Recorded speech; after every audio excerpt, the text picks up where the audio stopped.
Estamos en redes sociales. Seguinos. Lo habíamos anticipado, íbamos a hablar al respecto del desarrollo urbanístico de una ciudad muy importante de la Argentina, que es, la ciudad de Cava. Es importante y también el dato es importante a resaltar porque dice que hay una importante baja de construcciones en las comunas que están en la zona sur de la ciudad de Buenos Aires. ¿Y por qué? Porque es una zona que se caracteriza por tener esos edificios, no es una zona tal vez de casas, de barrios como estamos acostumbrados, sino que son edificios.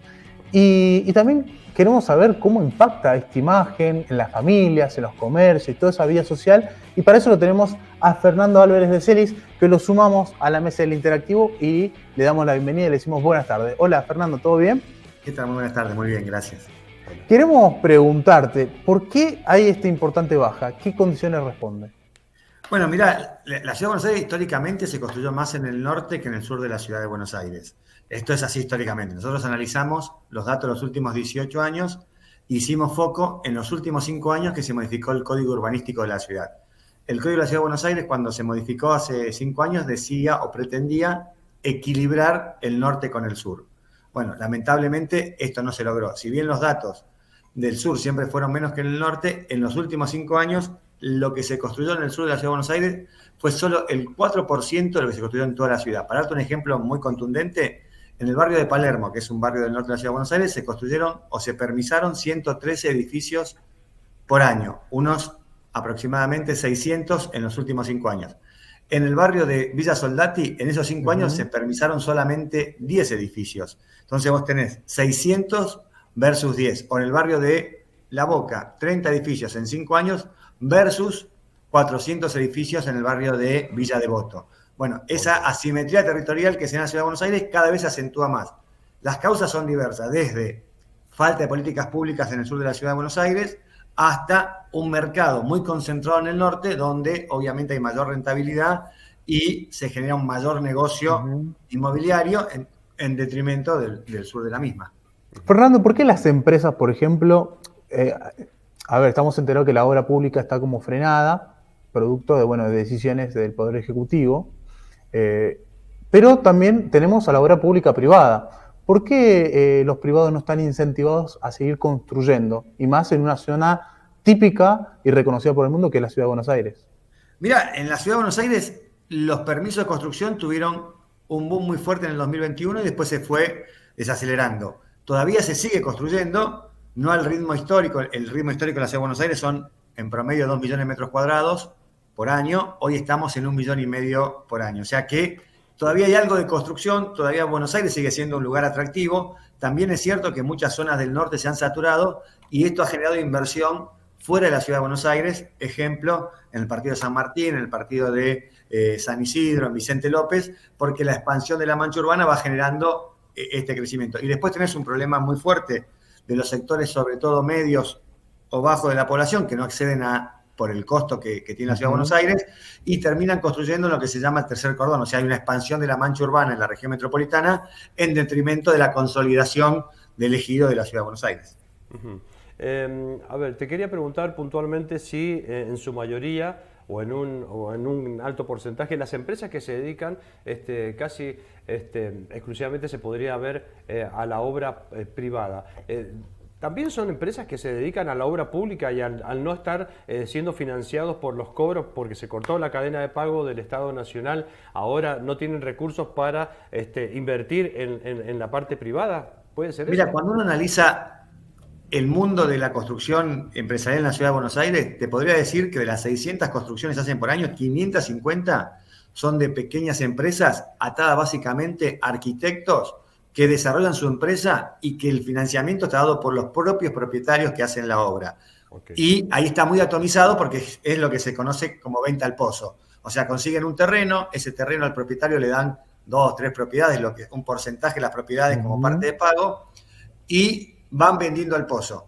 Entonces, cuando tienen más o menos el 20 o 30% de esos departamentos que no empezaron vendidos, empiezan a construir. Y a medida que van vendiendo, eso mismo va apalancando. Con lo cual no hay mucha relación entre En otras provincias sí, estoy diciendo el caso de Ciudad de Buenos Aires, entre la construcción residencial de la Ciudad de Buenos Aires con empresas que construyan.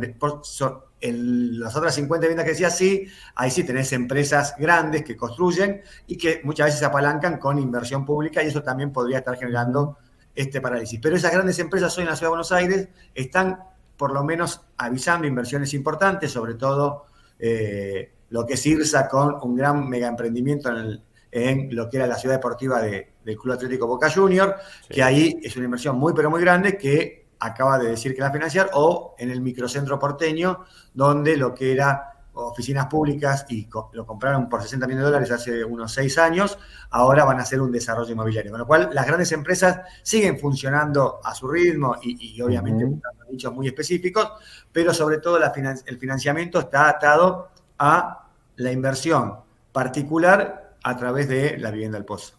En este desequilibrio urbanístico, que bien lo estabas comentando con indicadores y cifras, me llama la atención de que a veces se prefiere más un baldío antes que un edificio no terminado, ¿no? Para la estética de Buenos Aires. Mira, el problema, digo, ahí tenés un problema que es lo que se conoce, es un poco más profundo, pero con especulación inmobiliaria. Alguien que compra un lote y que espera que esa zona se valorice para poder invertir.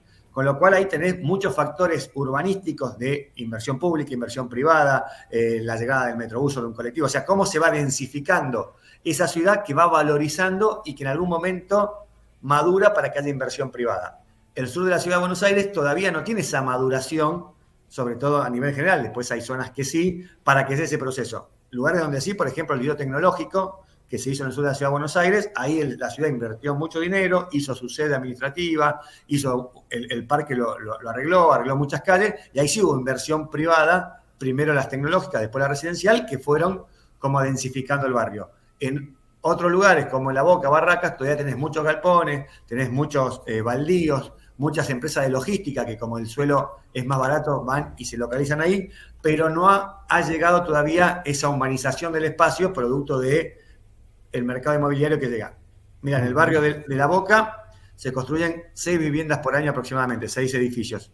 Ayer fui a ver uno de ellos por este trabajo y para comentarlo aquí en la prensa, y lo que veíamos es que el valor de venta es un 30-40% que el valor en los barrios del norte, con lo cual el desarrollador, por un lado, invierte casi lo mismo, porque la inversión en materiales es muy parecida, y su rentabilidad es menor. Entonces ahí lo que aparece como oportunidad, y es un poco lo que me marcaba este hombre, es el crédito hipotecario. O sea, la gente que va a vivir en la zona sur de la ciudad de Buenos Aires, depende mucho su compra, no puede pagarlo al contado. Un departamento de 42 metros, ayer me contaba que estaba entre 75.000 el más barato y $89.000 en este edificio que está a 3 cuadras del Riachuelo, con lo cual ahí tenés, digamos, la única manera de venta para esas propiedades es a través del crédito hipotecario. Y eso sí, vamos a esperar cómo va la política pública en crédito hipotecario. Eso sí podría motorizar un poco más el crédito hipotecario. Y después, hoy se está rediscutiendo el Código Urbanístico en la Ciudad de Buenos Aires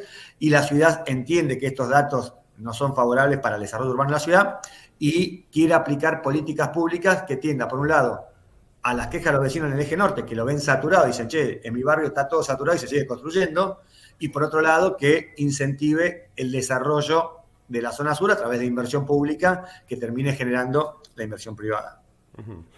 Por mi parte, la última pregunta, Fernando, y tiene que ver con esta noticia que estamos viendo en estos minutos, casi en tiempo real, te diría, el dólar blue ha llegado en la City porteña a cotizar ahora a 1.500 pesos. Vos recién me estabas hablando de los costos de los departamentos en dólares. Bueno, este panorama, ¿cómo lo toman ustedes? ¿Se va a reactivar la obra pública? ¿No se va a reactivar? ¿Hay que seguir esperando? ¿No es momento para invertir?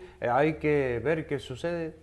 Mira, cuando hay estos fenómenos, el mercado inmobiliario en Argentina es muy raro de entender y generalmente es contracíclico. Uno diría que con esto se paralizaría y lo que termina encontrando es un boom mayor porque es una manera que encuentra la gente de pasar pesos a dólares. O sea, los ladrillos en Argentina siguen siendo una inversión rentable desde el punto de vista del ahorro de la gente, que obviamente puede ahorrar, y que no encuentran el billete de dólar, porque no quiere ponerlo en el banco, no quiere ponerlo abajo del colchón, y encuentran en el ladrillo la manera de pasar esos pesos que puede ahorrar en dólares. Entonces, en estos momentos, a pesar de las crisis que estamos hablando, la construcción sigue siendo un atractor de la inversión de la gente y cuando el dólar aumenta, uno cree, che, se va a paralizar la obra, termina siendo un atractor. ¿Por qué? Porque yo vengo analizando desde el 2001, cada 3 meses tenemos el correlato de la inversión inmobiliaria y los precios no caen. Pueden descender un poquito, pero siempre acompañan y van aumentando siempre un poquito por arriba del PBI, con lo cual la gente entiende que es una buena inversión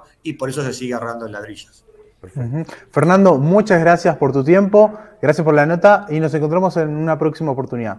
Gracias a ustedes y a disposición. Abrazo grande. Hablamos con Fernando Álvarez de Celis, director de Tejido Urbano, y hablamos al respecto del desequilibrio urbanístico que hay en la provincia de Buenos Aires. Este contenido estará en nuestra plataforma de YouTube y lo vas a poder ver las veces que quieras. Pausa y seguimos con más Interactivo. El Interactivo.